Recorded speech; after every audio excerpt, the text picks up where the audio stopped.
Bismillahirrahmanirrahim. Dear students, Assalamu alaikum and welcome again to your online English classes. You're learning English with Shakil Danish.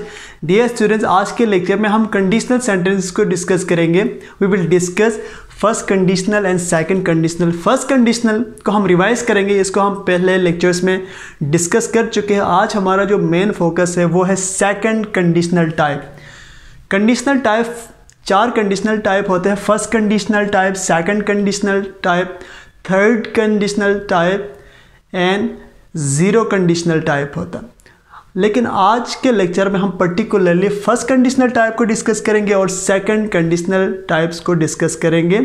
ये conditional type sentences आपके paper के हवाले से बहुत important है और वैसे भी इंग्लिश के अंदर these two conditional types are really important. जुमलों के स्ट्रक्चर्स बनाने के लिए या आप बड़े लेवल पे अगर आप चले जाएं किसी भी एग्ज़ाम के लिए बहुत ज़्यादा इंपॉर्टेंट है. फर्स्ट कंडीशनल ये मैंने सामने लिखा है, पॉसिबिलिटी को शो करता है. First conditional shows possibility. इसके अंदर बेटे दो क्लॉजेस होंगे.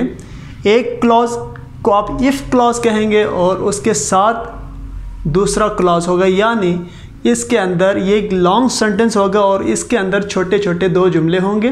एक को आप इफ़ क्लॉज कहेंगे, एक को आप मेन क्लॉज कहेंगे या प्रिंसिपल क्लॉज कहेंगे. Let's understand from the examples. If it rains we will have a hot tea. अच्छा, यहाँ पे पॉसिबिलिटी है, अगर बारिश होती है तो फिर क्या करेंगे, हम गर्म चाय पिएंगे. अब यहाँ पे कंडीशन क्या है? कंडीशन है बारिश होना. अगर बारिश होगी तो फिर चाय पिएंगे. अच्छा, इस जुमले के अंदर आप देखें तो यहाँ पे दो क्लॉजेस है.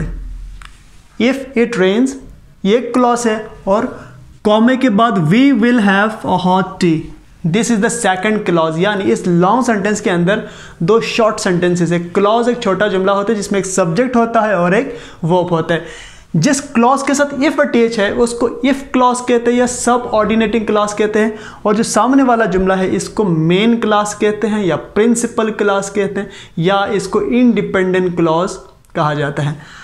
अब ये दोनों क्लॉजेस मिलके एक सेंटेंस बनाता है और सेंटेंस का नाम है कॉम्प्लेक्स सेंटेंस. मैंने आपसे कहा था जब आप इफ़ इस्तेमाल करते हैं या कोई भी सब ऑर्डिनेटिंग कंजंक्शन जुमले में इस्तेमाल करते हैं दो क्लॉजेस के साथ, तो फिर दो से ज़्यादा भी हो सकते हैं, वो कॉम्प्लेक्स सेंटेंस बनता है. राइट. अब second, if you work smartly you will get the prize. Same structure है. अब आप यहाँ पे देखिए, इफ़ यू वर्क स्मार्टली ये क्या है आपके पास? इफ़ क्लॉज है या डिपेंडेंट क्लॉज है. You will get the prize, this is main clause या प्रिंसिपल क्लॉज. इसके स्ट्रक्चर को अगर आप देखें तो फर्स्ट कंडीशनल के अंदर क्या होता है, एक क्लॉज आपके पास प्रेजेंट सिंपल में होता है और जो दूसरा क्लॉज है वो फ्यूचर सिंपल में होता है. दूसरे अल्फाज में अगर मैं कहूँ तो एक क्लॉज आपके पास प्रेजेंट इंडेफिनिट, दूसरा क्लॉज आपके पास फ्यूचर इंडेफिनिट, और इफ प्रेजेंट सिंपल के सेंटेंस के साथ लग जाता है. Let's come to second conditional. अब हम बेटे सेकंड कंडीशनल को डिस्कस करेंगे. सेकंड कंडीशनल इम्पॉसिबिलिटी को शो करता है. एक ऐसी पॉसिबिलिटी जो मुमकिन नहीं है उसको शो करता है. अब आप यहां पे देखिए, if I were you I would ask her to go with me. अच्छा, इफ आई वर यू अगर मैं आपकी जगह होता, इसका ये मतलब है, या अगर मैं आप होता तो क्या करता, I would ask her to go with me, मैं उससे कहता कि मेरे साथ चले. अच्छा, इफ़ आई वर यू अगर मैं आप होता, अभी नहीं है, आप नहीं हो सका, यानी ये काम नहीं हो सका, आप एज ए विश कह रहे, एज ए डिज़ायर कह रहे, अगर आपकी जगह में होता तो मैं ये करता. राइट. इम्पॉसिबल, एक ऐसा काम जो कंप्लीट नहीं हुआ या पॉसिबल नहीं हुआ, तो उसको यहाँ पे आप सेकंड कंडीशनल में डिस्कस करो. और यहाँ पे अगर आप देखें तो इसका जो इफ़ वाला क्लास है ये क्या है, पास्ट शो कर रहा है, वर को शो कर. इफ़ आई वर यू अगर मैं आपकी जगह होता, आई वुड. अब आगे भी क्या होगा, सेकंड फॉर्म आएगा. ठीक है, is am are first form होता है, वॉज वर सेकंड फॉर्म. जब यहाँ पे सेकंड फॉर्म आएगा तो इधर भी क्या आएगा, सेकंड फॉर्म आएगा. I would ask her to go with, यहाँ पे विल नहीं आएगा. अगर सिंपल में होता तो क्या आना था, विल आना था जैसे ऊपर आया है, लेकिन यहाँ पे सिंपल में नहीं है तो क्या आएगा, यहाँ पे वुड आएगा. विल का सेकंड फॉर्म है वुड. राइट. अब आप यहाँ पे देखें, you would be healthier if you eat vegetables. अगर आप वेजिटेबल्स खाते तो आप क्या होंगे, हेल्दियर होंगे, यू वुड बी हेल्दियर। जहाँ पे वुड आए तो आप समझ लीजिएगा कि वो क्या होगा, आपके पास सेकंड कंडीशनल होगा। इन केस इफ़ के साथ अगर प्रेजेंट सिंपल का आगे जुमला आ रहा है तो, अदरवाइज़ ये थर्ड कंडीशनल में भी वुड आता है, लेकिन वहाँ वुड के साथ हैव आता है। अब ये जो थर्ड वाला जुमला है इसको मैंने ब्लू मार्कर से लिखे, इसको ज़रा आप देखिए, if I had $1 million I would buy a cottage. यहाँ पे देखिए वुड है, विल का सेकंड फॉर्म बेटे क्या है, वुड है, और हैड ये भी सेकंड फॉर्म है, हैज़ और हैव का सेकंड फॉर्म है, ये भी सेकंड फॉर्म, ये भी, ये पास्ट परफेक्ट है, ये पास्ट परफेक्ट का ये ऑक्सिलरी वर्ब है, या आप यूँ इसको कह सकते हैं ये हेल्पिंग वर्ब है पास्ट परफेक्ट का। और यहाँ पे विल का सेकंड फॉर्म क्या है, पास्ट, ये भी पास्ट है, सेकंड फॉर्म है हैड, और वुड भी क्या है, सेकंड फॉर्म है। तो आप देखें ये जो दोनों जुमले हैं ये कॉमा से पहले और कॉमा के बाद इफ़ क्लॉज और जो दूसरा मेन क्लास है ये दोनों पैरेलल है, यहाँ भी सेकंड फॉर्म और यहाँ भी सेकंड फॉर्म, इसको अंग्रेजी में पैरेललिज्म कहते हैं। फर्स्ट जुमले में अगर आप फर्स्ट कंडीशनल में बेटा अगर आप देखें तो क्या है, if it rains we will have a hot tea. यहाँ पे देखें present simple future simple parallel है, इसको पैरेललिज्म कहते हैं इंग्लिश के अंदर।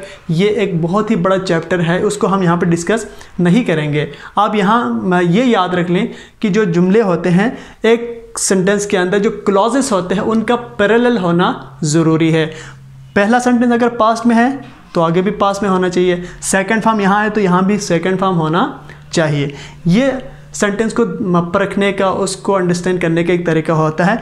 जब बेटे आपको जो कंडीशनल सेंटेंस है इसके ऊपर अगर आपकी ग्रिप मजबूत होगी then you will be able to write well, आप बहुत अच्छा लिख सकोगे। फिर बहुत अच्छा लिखने का मतलब ये है कि आप जो कुछ भी लिखोगे उसमें मिस्टेक्स के चांसेस कम होंगे। जब भी इंग्लिश में आप कोई एस्से लिखता है हाई लेवल पे, अभी तो आप रट के वही एस्से आप बोर्ड के पेपर में लिख के आते हैं, उस पर भी बहुत सारे मिस्टेक्स करते हैं। आप एक दफ़ा ऐसे लिख लिया आपने फॉर एग्जांपल, उसके बाद आपने प्रूफ रीडिंग करना, प्रूफ रीडिंग के अंदर यही चीज़ें चेक करनी होती है कि आपने इस तरह के मिस्टेक्स तो कहीं नहीं। फॉर एग्जांपल ये आपने लिखा if I had $1 million I will by a cottage, तो वुड आना चाहिए था। फिर आपको स्ट्रक्चर आता होगा तो फिर आप उसमें प्रूफ रीडिंग में आपके मिस्टेक को क्या करेंगे, करेक्ट करेंगे। So these are very very important from your exam point of view. यहाँ पे इस ऑनलाइन लेक्चर्स के अंदर हम इतना ही समझा सकते हैं, बाकी इसको बेहतर समझने के लिए आपको खुद प्रैक्टिस करनी होगी। Books you have to consult books, और आपके जो टेक्स्ट बुक के अंदर भी ये चीज़ें एक्सप्लेन की हुई और उसके अंदर ज़्यादा एग्जांपल्स दिए हुए हैं, तो आप उन एग्जांपल्स को जब सॉल्व करेंगे तो फिर आपका उसके ऊपर कमांड अच्छा हो जाए। अब हम इसको कंक्लूड करते हैं कि आज के लेक्चर में हमने फर्स्ट कंडीशनल को डिस्कस किया और सेकंड कंडीशनल को हमने डिस्कस किया, और एंड पे बेटे हमने यहाँ पे एक सेंटेंस लिखा है, ये भी कंडीशनल सेंटेंस है, बट आपने मुझे ये बताना है if I strive hard I will get the reward होगा या वुड गेट द रिवॉर्ड होगा। ये आपने मुझे, ये आपका क्विज़ है, कमेंट में आपने ये मुझे बताना है कि इसके साथ विल आएगा और वुड आएगा, और आप उसमें रीज़न भी लिखें। अगर विल आएगा तो क्यों आएगा, वुड आएगा तो क्यों आएगा, इसकी रीज़न मैंने आपको ऊपर समझा दिया, आपने कमेंट में वो मुझे लिख के बताना है। I think this is enough for today. See you in the next lecture, which is your last online lecture. Till then, Allah Hafiz.